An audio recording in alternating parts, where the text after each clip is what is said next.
Futebol Jovem Pan. O São Paulo venceu Curitiba em jogo atrasado da 29ª rodada e encostou no G8 do Brasileirão. A reportagem de Giovanni Chacon.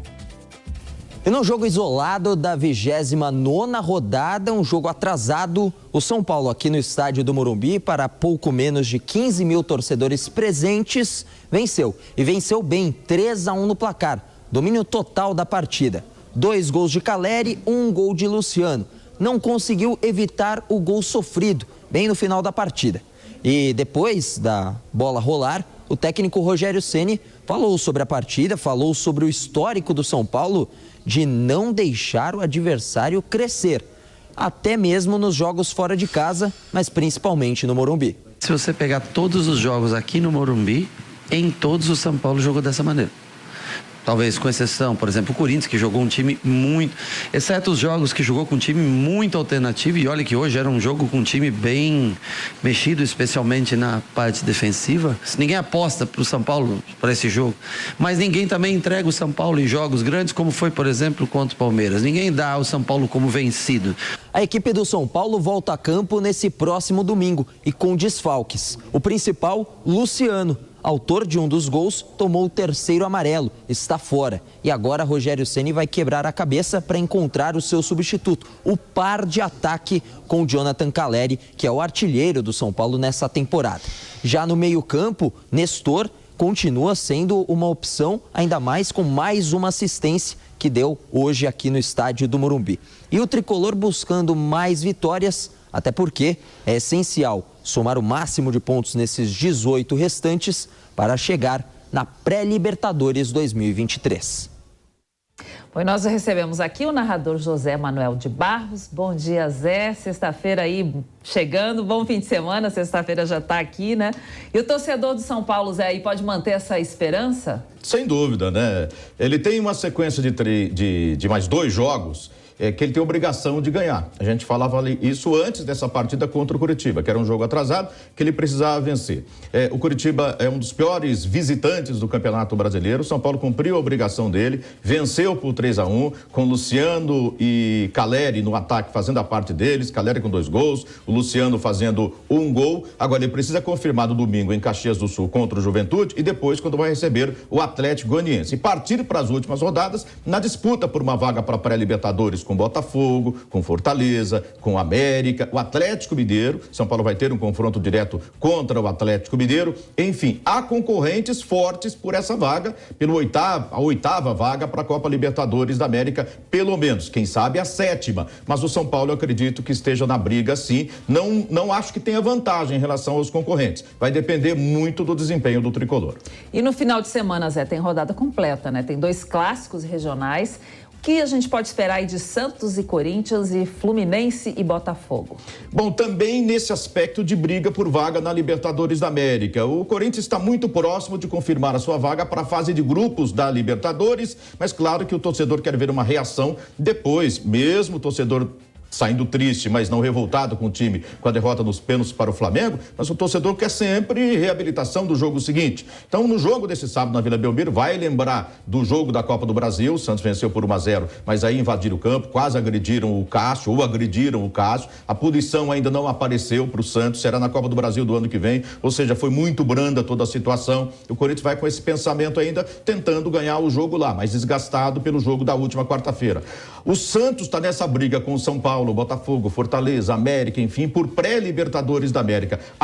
Acho que o jogo é mais decisivo para o Santos do que para o São Paulo. E no Rio a mesma coisa, Fluminense muito perto de confirmar vaga para a fase de grupos e o Botafogo nessa situação aí com o Santos e São Paulo tentando pré-Libertadores da América. Agora, e o Palmeiras? O Palmeiras joga amanhã, né, Zé, com o Avaí. É mais um passo aí para conquistar o título? Mas também tem um outro detalhe. O time vem de 2 empates. Né? 17 jogos de invencibilidade, uma grande vantagem no campeonato, mas nas últimas 2 rodadas, de 12, a diferença caiu para 8 pontos. Se o Palmeiras não ganha do Avaí, é muito favorito. Mas se tropeça no Avaí, pode ver essa diferença cair para 6, 5 pontos em relação ao Internacional. Acho que seria campeão do mesmo jeito, mas já fica o torcedor meio preocupado, né? A pessoa 3 jogos seguidos sem vitória. Fiz uma conta outro dia aqui. Se o Palmeiras empatar todos os jogos até o final, não ganhar nenhum, ainda assim ele tem tudo para ser o campeão brasileiro. Mas o torcedor quer ver o time ganhar, especialmente jogando dentro de casa. E acho que virá mais uma vitória. E aí, não sei se o título se fecha, porque depende muito dos resultados do Inter. Não depende mais só do Palmeiras fechar o título contra o Fortaleza. Acredito que ainda dê, mas eventualmente, se o Inter fizer uma sequência de 3 rodadas perfeitas, aí o título pode só vir fora de casa contra o Cuiabá na rodada seguinte. Agora a gente tem uma informação aí, Zé, sobre a Copa do Mundo, né? Tá chegando, falta aí cerca de um mês e cerca de 40% dos donos aí de pequenos negócios já adotaram alguma iniciativa para aumentar as vendas durante a Copa do Mundo, segundo o Sebrae. Nas vésperas do título mundial, os empresários costumam lançar produtos, modificar o cardápio dos restaurantes, entre outras opções aí, outras ações. Nas empresas de serviço de alimentação, por exemplo, 48% dizem se antecipar para o evento.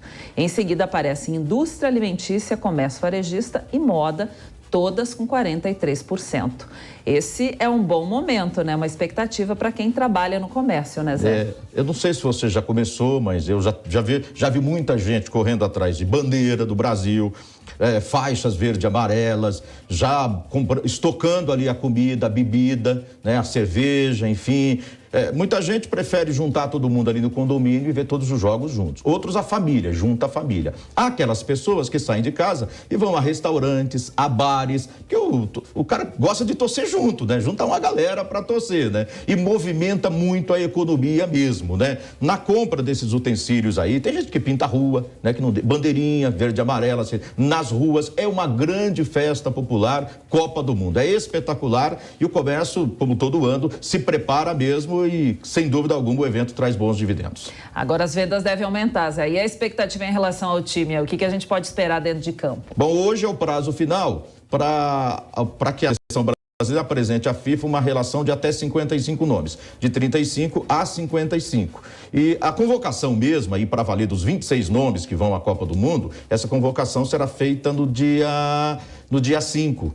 E dia 14 é a obrigação, o prazo final para a apresentação para a FIFA. É a próxima convocação que interessa para a gente. A de hoje, nem tanto. E o Tite queria que essa lista fosse aberta, né, Zé? Queria. Por ele divulgaria os nomes. Mas a CBF orientou, vai ter muita especulação, tem muito cara que vai estar na lista e não vai, né? Então, acho que é melhor, né, que essa lista seja preservada como em Copas anteriores e que seja divulgada apenas a próxima com 26 nomes. Agora, Zé, a gente tem uma imagem aí que vai mostrar uma linda homenagem que a CBF inaugurou uma estátua em homenagem a Mário Jorge Lobo Zagallo. A honraria está exposta no Museu da Seleção Brasileira, na sede da entidade, junto de Pelé e Marta. Inspirada na última passagem do velho Lobo como técnico do Brasil, a obra levou 2 anos para ficar pronta, envolveu 26 artistas.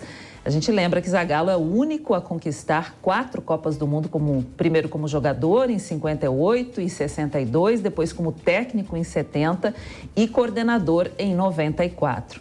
Merece todas as nossas homenagens, né, Zé? Dentro de campo, como treinador, como integrante da comissão técnica na Copa de 94, ali um braço direito do Parreira, bicampeão mundial como jogador. E ele já era moderno em 58, sabe aquele cara que não é ponta esquerda, que é ponta esquerda, mas fecha no meio, ajuda na marcação no meio campo. Em 70, a contribuição dele para o tricampeonato, ele comandou a maior seleção de todos os tempos, que foi a seleção de 70, com grande contribuição tática, técnica. O Zagallo juntou vários camisas 10, uma coisa diferente. Muita gente duvidada, não dá para colocar todos os camisas 10 dos grandes clubes brasileiros num time só. Ele conseguiu fazer funcionar, colocando o Jairzinho 10 do Botafogo, Rivelino 10 do Corinthians, o Pelé 10 do Santos e do mundo inteiro, né? Aniversário do Pelé nesse fim de semana, aliás, né? Que é o histórico também, né? O Tostão, que era 10 do Cruzeiro, e por aí vai. Ou seja, e continuou dando a contribuição dele do futebol. Agora, eu tive a felicidade de ter contato com o Zagallo em viagens para transmitir jogos da seleção brasileira durante a minha carreira como narrador, e tive muito contato com o Zagallo. Pensa numa pessoa boa, pensa num cara que atende todo mundo, de uma humildade ímpar, um gigante e ainda assim humilde, que trata todo mundo bem. Ele merece todas as homenagens, que bom que é em vida. Com certeza, é sempre bom, né? Ser bom dentro de campo, trabalhando, mas fora dele também é o que fica, né? É uma marca que fica, né, Zé? Sem dúvida. Bom, Zé, a gente tem uma outra informação aqui, que é a família do Éder Joffre, que doou o cérebro dele para um estudo aí sobre encefalopatia, que é uma patologia que antigamente era conhecida como demência pugilista. Os estudos serão realizados pelo Laboratório de Medicina da USP, Universidade de São Paulo. Segundo os parentes, quando o diagnóstico da doença surgiu, Joffre confirmou ao neurologista que acompanhou o tratamento, o desejo da doação do cérebro dele. Então, esse é mais um exemplo, né, Zé? Como o Zagallo, também a gente pode lembrar aí do Éder Joffre como um campeão dentro e fora dos campos também, né? É, um gigante... Dos campos não, das quadras ali, dos ringues, né? Dos ringues. O Éder Joffre, mas eu vou falar uma coisa aqui que você pode colocar nos campos também. O Joffre foi um gigante em vida e mesmo após a vida ele é um gigante, né? Ele, a ideia, assim, ele, né, autorizou a doação do cérebro dele para os estudos, continua um gigante, né? E assim, a gente está olhando para o boxe, que tem muita pancada ali, socos diretos, pancadas diretas na cabeça. Há um estudo muito aprofundado também no futebol norte-americano, inclusive em parceria com esse estudo aqui da Universidade de São Paulo, com o cérebro do Éder Joffre, mas assim, a grande preocupação no rugby também, em vários outros esportes e até no futebol. Você acredita? Por lances repetidos. O jogador passa a vida inteira, a carreira toda, desde molequinho lá treinando, né, cabeceando bola. E hoje em dia é muito comum cabeceando a cabeça do adversário, aqueles choques de cabeça. E já também no mundo do futebol, inclusive ex-atletas já foram diagnosticados com o mesmo problema. Então há também uma grande preocupação do próprio futebol, que é o esporte mais popular do mundo, com o maior número de praticantes também, em relação a isso. Esse estudo vai ajudar também, na verdade, todos os esportes, mas até o futebol.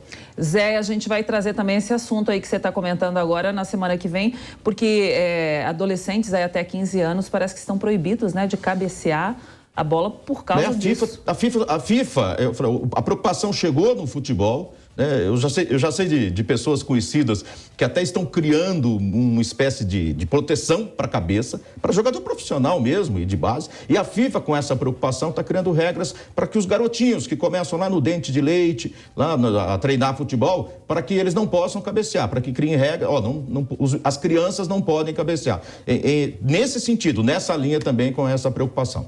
Vai mudar, né? Com essa nova regra vai mudar muita coisa aí no esporte, né? É importante se proteger, né, Zé? Sem dúvida alguma. Não, assim, a segurança acima de tudo. Em algumas ligas, no futebol norte-americano, no rugby, assim, famílias de ex-atletas processam as ligas, pedindo indenização, porque eles apresentam, assim, sequelas, né, de quando atuavam, de quando eram atletas, né? E a preocupação das ligas também em chegar a uma solução, em buscar um caminho para tentar se resolver essas questões. Então, a gente vai trazer esse assunto mais em detalhes aí também, assim que a gente conseguir uma entrevista importante, interessante para falar desse assunto, né, Zé, que é uma questão de saúde, né? Eu ia até falar antes e não falei, né? Eu não sou especialista, né? Estou dando aqui algumas opiniões em cima do que eu já conversei com médicos, com pessoas envolvidas aí, principalmente no mundo do futebol, mas do boxe também e de outros esportes. Muito bem, Zé. Zé, bom trabalho para você, que você vai fazer o jogo, né? Vai comentar o jogo do Palmeiras aí amanhã.